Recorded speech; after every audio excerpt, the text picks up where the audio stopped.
Hello traders and investors. दोस्तों, आप सबको पता है कि आज एक न्यूज़ आई है जो बजाज ऑटो से रिलेटेड है, जिसमें उन्होंने बताया है कि जून 27 को उनका बायबैक जो है वो बायबैक अनाउंस करने वाले हैं। तो आज हम इस वीडियो में जानने वाले हैं कि उसका आने वाले वक्त में बायबैक कितना होगा और उसका क्या उसके शेयर प्राइस के ऊपर असर होगा। तो हम ये मीटिंग से पहले ही ये देखने वाले हैं जून 27 के कि इसका बायबैक कितना बड़ा आ सकता है और उसके प्राइस के ऊपर क्या इम्पैक्ट हो सकता है। सो हेलो एवरीवन, मेरा नाम सुमोद दानी है। मैं पिछले 15 सालों से स्टॉक मार्केट में काम कर रहा हूँ। मैं MBA फाइनेंस और NISM सर्टिफाइड रिसर्च एनालिस्ट हूँ। मैंने शेर खान, आनंद राठी और BMA जैसे दिग्गज स्टॉक ब्रोकर्स के साथ काम किया है। तो मैं मेरे एक्सपीरियंस और नॉलेज के बेसिस पे ही आज आपको बताऊंगा कि बजाज फाइनेंस का बायबैक कितना बड़ा हो सकता है और उसका क्या प्राइस के ऊपर असर हो सकता है और क्या उसमें फंडामेंटल चेंजेस हो सकते हैं।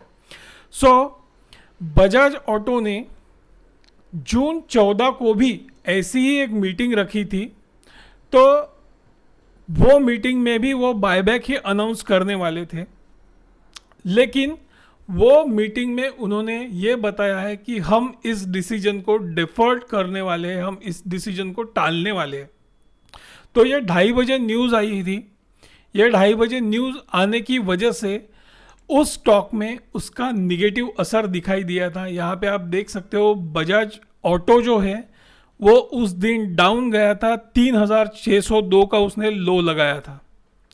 तो ये न्यूज़ जैसे ही आई वैसे स्टॉक गिर गया और ये आप 5 मिनट के अगर चार्ट में देखोगे तो यहाँ पे 2:30 बजे के आसपास, लगभग 3 बजे के आसपास बजाज ऑटो एकदम धड़ाम से नीचे गिर गया और उसने लो लगाया है 14 जून को 3602 का। तो ये न्यूज़ जो थी वो न्यूज़ फिर बाद में कंफर्म हुई रात के कुछ आई थिंक 11 बजे कि इन्होंने फिर से एक इसमें बताया उसी दिन 14 जून को कि हम ये जो डिसीजन है ये डिसीजन को सिर्फ टाल रहे हैं, ठीक है, और हमारे पास बाकी भी विकल्प है जो हम तलाश रहे हैं। तो इसमें इन्होंने बताया है कि हमने ये मीटिंग को क्यों ये किया है। तो इन्होंने क्या बताया है, the board remain committed to looking at different ways of returning surplus cash to its shareholder. तो ये अपने सरप्लस कैश को रिटर्न करने के लिए अलग अलग वेज तलाश कर रहे थे, लेकिन कल बजाज ऑटो ने जो उनकी मीटिंग हुई थी उसमें उन्होंने ये बताया था कि हम जून 27 को बायबैक का ही रूट इस्तेमाल करने वाले हैं अपनी एक्सेस कैश को वापस करने के लिए शेयर होल्डर्स को। तो हम एक सबसे पहले बायबैक होता क्या है वो देखते हैं। तो बायबैक मतलब क्या है कि कंपनी एक स्पेसिफिक प्री डिफाइंड प्राइस पे आपके शेयर्स खरीद लेंगी। तो अब शेयर्स क्यों खरीदती है कंपनी, तो उसके लिए रीज़न होता है कि शेयर होल्डर्स को वो एग्ज़िट का ऑप्शन दे पाए खुद होके, और दूसरा रीज़न होता है जो अपने पास पड़ा हुआ एक्सेस कैश है उस कैश का डिविडेंड देने की बजाय बायबैक करके उसका इस्तेमाल किया जाए। तो यहाँ पे बायबैक जो होता है वो एक्सेस कैश लौटाने के लिए होता है इंस्टेड ऑफ गिविंग डिविडेंड। उसके बाकी भी रीज़न है, फिर वो टैक्स बचाने के लिए होता है, फिर वो शेयर्स की वैल्यूएशन बढ़ाने के लिए होता है, लेकिन ये 2 रीज़न है, बाकी भी बहुत सारे रीजंस होते हैं। तो अभी जून 27 को इनकी मीटिंग है। जून 27 को मीटिंग की न्यूज़ जैसे ही आई वैसे आप आज देख सकते हो इसने एक हाई लगाया 4% का और इसने 3795 रुपये का हाई लगा के आज वो आया यहाँ पे। तो हमें ये चीज़ यहाँ पे दिखाई दे रही है कि ये जो न्यूज़ है ये बजाज ऑटो से रिलेटेड एक पॉजिटिव न्यूज़ है। ये बहुत पॉजिटिव सिग्नल है बजाज ऑटो के लिए। तो अगर हमने बजाज ऑटो की हिस्ट्री में जाकर देखा कि इन्होंने कब बायबैक किया था इसके पहले, तो इन्होंने बायबैक किया था 2000 में।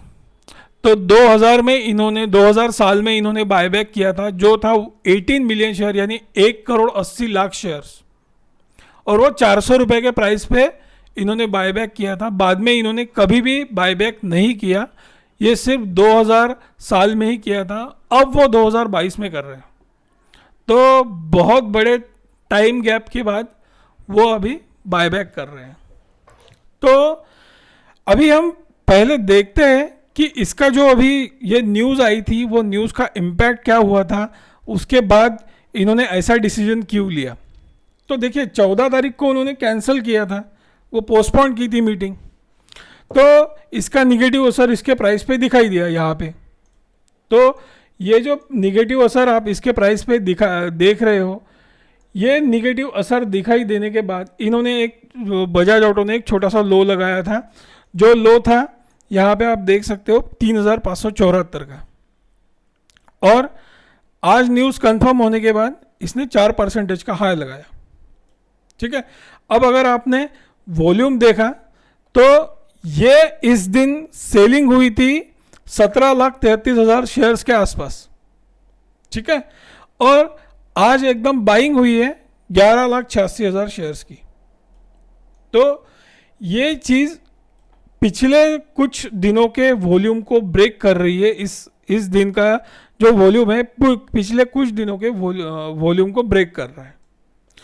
तो ये आज एक अच्छे खासे वॉल्यूम में ट्रेड किया है, तो ये हमें दर्शा रहा है कि ये बजाज ऑटो के लिए एक पॉजिटिव खबर है। अब हम ये देखने वाले हैं कि बजाज ऑटो जो है, बजाज ऑटो कितने तक शेयर्स बायबैक कर सकता है, नंबर ऑफ शेयर्स कितने होंगे, अमाउंट कितनी होंगी, और उसका इम्पैक्ट क्या होगा शेयर्स की प्राइस के ऊपर, और वो कितने रुपए तक बायबैक कर सकता है। तो अगर हमने बजाज फाइनेंस की बैलेंस शीट देखी, तो हम पहले बजाज फाइनेंस के फंडामेंटल्स देखेंगे। तो अगर बजाज फाइनेंस में आपने मार्केट कैप देखा है तो वो है 1,07,000 करोड़ लगभग, वो कम ज़्यादा होते रहता है, और अभी प्राइस शुरू है 3,720 रुपीज़। तो अभी बजाज फाइनेंस में प्रमोटर्स की होल्डिंग है 53.8%। ठीक है, अब हम बाकी भी बहुत सी चीज़ें देखना ज़रूरी है, लेकिन बायबैक के लिए ये 3 चीज़ें देखना बहुत ज़रूरी होती है कि उसकी मार्केट कैप कितनी है, करंट प्राइस कितनी है, और प्रमोटर्स होल्डिंग कितनी है। हम वो बाद में देखेंगे ये क्यों। अब अगर हम इसके बैलेंस शीट पे गए तो अगर आप देखोगे इनके पास लेटेस्ट में रिजर्व कितना है, तो वो है 29,570 करोड़, और उनके ऊपर बोरोइंग्स यानी डेट कितना है, तो वो है 123 करोड़। और अगर हमने इसका डेट टू इक्विटी रेशियो देखा तो डेट टू इक्विटी रेशियो लगभग 0 के ही आसपास है, वो बहुत कम ही है, ना के बराबर है वो। तो बजाज ऑटो जो है, बजाज ऑटो कितना बायबैक कर सकती है, तो बजाज ऑटो बायबैक कर सकती है ये जो इनकी 29,570 करोड़ की अमाउंट है, उसमें से मैक्सिमम 25%। तो इतना इनका बायबैक हो सकता है, और नंबर ऑफ शेयर्स कितने हो सकते हैं, तो 289 करोड़ के 25% मैक्सिमम।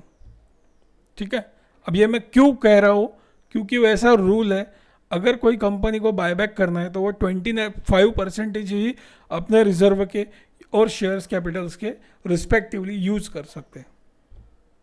तो अगर ये कैलकुलेशन के हिसाब से देखा जाए तो बजाज ऑटो में मैक्सिमम अमाउंट होंगी 7,400 करोड़ रुपए, और मैक्सिमम नंबर ऑफ शेयर्स होंगे 7,25,00,000। तो यहाँ पे आप देख सकते हो 7,25,00,000 शेयर्स हो सकते हैं, और मैक्सिमम अमाउंट हो सकती है 7,400 करोड़। इसके ऊपर वो हो ही नहीं सकता। मैं आज ही आपको ये चीज़ बता रहा हूँ कि बजाज ऑटो में 7,400 करोड़ के ऊपर का बायबैक हो नहीं सकता, क्योंकि वैसा रूल ही है। ठीक है, अब हम ये देखने वाले हैं कि ये कितने प्राइस तक कर सकते हैं। ठीक है, तो अगर हमें फिर करंट प्राइस जो हमने देखी है 3,720 करोड़, सॉरी 3,720 रुपये। तो बजाज ऑटो को अगर बायबैक करना है तो ये बायबैक के लिए उन्हें एटलीस्ट मैं यहाँ पे आपको ये सब लिख के ये बता रहा हूँ, एटलीस्ट उसमें 5% का प्रीमियम होगा प्राइस में। ठीक है, तो 5% का प्रीमियम वो कौन से प्राइस के ऊपर कैलकुलेट करेंगे, तो वो जो 24 जून का क्लोजिंग प्राइस रहेगा, यानी कल की जो क्लोजिंग प्राइस रहेंगी उसके प्राइस के अकॉर्डिंग वो 5% का मिनिमम वो प्रीमियम कैलकुलेट करेंगे। यानी अगर कल समझो 3,800 उसका प्राइस हुआ तो उसके 5% यानी 3,800 प्लस 190, तो वो मिनिमम 3,990 यानी लगभग वो 4,000 रुपये के आसपास होगा कम से कम। और मैक्सिमम कितना हो सकता है, तो मैक्सिमम वो मुझे लग रहा है 20% के आसपास। तो 20% के आसपास अगर हमने कैलकुलेट किया तो वो 4,500 रुपये तक मोटा मोटी वो बायबैक हो सकता है। तो प्राइस जो रहेंगी, तो मुझे ऐसा लग रहा है कि ये प्राइस जो है, ये प्राइस आ सकती है यहाँ पे 4,000 से 4,500 रुपये तक। तो ये प्राइस रेंज रहेंगी, इस प्राइस रेंज में ही वो बायबैक होने के चांसेस है। और मिनिमम 5% प्रीमियम से लेके मैक्सिमम 20% प्रीमियम तक हो सकता है उसमें। तो बजाज ऑटो में आने वाले दिनों में ये इतने बड़े पैमाने पे बायबैक हो सकता है। अब समझो हम इसका प्राइस के ऊपर इम्पैक्ट देखेंगे। अब समझो इसमें 5% का प्रीमियम बायबैक के लिए आया, यानी लगभग 4,000 रुपये में इसका बायबैक आया, तो ये इन्वेस्टर्स को ना गवारा गुजरेगा, क्योंकि इन्वेस्टर्स भी चाहते हैं उन्हें एक अच्छा खासा प्रीमियम मिले ताकि वो वहाँ से एग्जिट हो पाए। ठीक है, और किसी ट्रेडर्स को ऐसा भी लगेगा कि हम शॉर्ट टर्म में एक प्रॉफिट कमा पाए। तो अगर ये 5% आया तो मुझे नहीं लगता कि ये कुछ खास ऐसा इसमें प्राइस एक्शन दिखाई देगा। लेकिन ये 20% प्रीमियम पे अगर आया, ये प्राइस रेंज पे अगर आया मैक्सिमम 20%, तो हमें एक अपसाइड ही दिखाई देने वाली है बजाज ऑटो में। तो अगर आपने इसका अगर टारगेट देख लिया ना कुछ शॉर्ट टर्म के पीरियड में, हम यहाँ पे फिबोनाची रिट्रेसमेंट का एक ड्रॉ करके देखते हैं फिबोनाची रिट्रेसमेंट को, तो यहाँ पे आपको ये चीज़ दिखाई देंगी कि ये 3,890 के आसपास इसका गोल्डन लेवल है, तो वो उसे ब्रेक करके 4,300 के आसपास चला जाएगा अगर इतना बड़ा प्रीमियम आया तो। ठीक है, तो यहाँ पे बजाज ऑटो में ये चीज़ मतलब हाई प्रीमियम पे अगर बायबैक हुआ तो वो 4,300 तो इजीली चला जाएगा। ठीक है, अगर प्रीमियम कम रहा तो वो प्रीमियम कम रहने की वजह से इन्वेस्टर्स और ट्रेडर्स नाराज़ हो जाएंगे और उसमें इतना प्राइस एक्शन दिखाई नहीं देगा। अब यहाँ पे एक और चीज़ है कि रूट कौन सा हो सकता है। मतलब यहाँ पे टेंडर होगा या फिर वो होगा ओपन मार्केट। तो मेरे हिसाब से इसका जो रूट होगा वो होगा टेंडर ऑफर। तो टेंडर ऑफर रहने के चांसेस बहुत ज़्यादा है। तो बजाज ऑटो में आप टेंडर ऑफर देख सकते हो, टेंडर ऑफर रहने के ही बहुत ज़्यादा चांसेस है। अब ये मैं क्यों कह रहा हूँ, हम पहले वो इसके फंडामेंटल्स के ऊपर जाएंगे। अगर आपने बजाज ऑटो का ईपीएस देखा है तो ये ईपीएस पिछले साल के हिसाब से इसमें एक जो थोड़ा बहुत वृद्धि आई है वो यहाँ पे हुआ है। ठीक है, अब ये क्या करने वाले हैं, ये टेंडर ऑफर के ज़रिए एक साथ उतने शेयर्स बाय कर लेंगे, ठीक है, क्योंकि टेंडर ऑफर जो है वो लगभग 15 दिन के 20 दिन के टाइम फ्रेम के लिए रहता है, और जो ओपन मार्केट वाली जो ऑफ़र रहती है वो ओपन मार्केट वाली ऑफ़र 6 महीने तक चलती है। तो ये क्या चाह रहे हैं कि इनके आने वाले जो भी इनके ये क्वार्टरली रिजल्ट्स होंगे, अब इनके आने वाले रिजल्ट्स में इसका असर दिखाई दे जो सितंबर के इसमें होगा। तो अभी जून में तो इनका कुछ हो नहीं सकता, तो मुझे ऐसा लग रहा है कि ये आने वाले रिजल्ट्स के लिए अपने फंडामेंटल्स को मजबूत करना चाहते हैं। तो ईपीएस को बढ़ाने का इनका प्रोग्राम है, इसलिए बजाज ऑटो ने ये ऐसा टेंडर ऑफर लाने के चांसेस में वो लग रहे हैं। अब देखिए, बायबैक होने के बाद ऑटोमेटिकली ईपीएस बढ़ता है। अब क्यों ईपीएस बढ़ता है, उसके पीछे रीज़न है। ईपीएस का फॉर्मूला ही वही है कि net profit divided by number of shares. अगर समझो बजाज ऑटो ने फॉर एग्जांपल 7 करोड़ 25 लाख का बायबैक कर लिया, तो उतने नंबर ऑफ शेयर्स तो कम हो जाएंगे। अगर नंबर ऑफ शेयर्स कम हो जाएंगे तो ईपीएस ऑटोमेटिकली ऊपर चला जाएगा। तो मुझे ऐसा लग रहा है कि ये आने वाले जितने भी क्वार्टरली रिजल्ट्स हैं उस रिजल्ट्स को अच्छा करने के लिए टेंडर ऑफर ही लाएंगे। टेंडर ऑफर की वजह से इस शेयर्स में आपको, अगर ये टेंडर ऑफर आया तो इस शेयर्स में आपको एक अच्छा खासा बाउंस दिखाई देगा। और अगर ये बायबैक बहुत बड़े पैमाने पे लाते हैं, समझो 7,400 करोड़ के आसपास ये बायबैक लाएंगे, तो इसके प्राइस में डेफिनेटली आप एक अच्छा खासा उछाल देखोगे, जो मेरे हिसाब से तो भी ये 4,300 के आसपास चला जाएगा। तो 4,300 जाने के इसके बहुत ज़्यादा चांसेस रहेंगे अगर ये बहुत बड़ा बायबैक आएगा तो आप आज ही ये बात ध्यान रखो कि ये बायबैक 7,400 करोड़ ही होगा, इसके ऊपर एक भी रुपए नहीं। मैक्सिमम नंबर ऑफ शेयर जो होंगे वो 7 करोड़ 25 लाख ही होंगे, उसके ऊपर नहीं। और ये 5% to 20% प्रीमियम के ऊपर होगा, और उसकी प्राइस कैलकुलेट होंगी 24 जून के क्लोजिंग से। और ये मेरे हिसाब से 4,000 से 4,500 रुपये तक, और अगर एकदम ही एक्सट्रीम कंडीशन पकड़ ली जाए तो मेरे हिसाब से ये 5,000 तक, 4,000 से 5,000 के रेंज तक ये बायबैक हो सकता है। और इसमें मैक्सिमम चांसेस है टेंडर ऑफर के, मैक्सिमम चांसेस है टेंडर ऑफर के।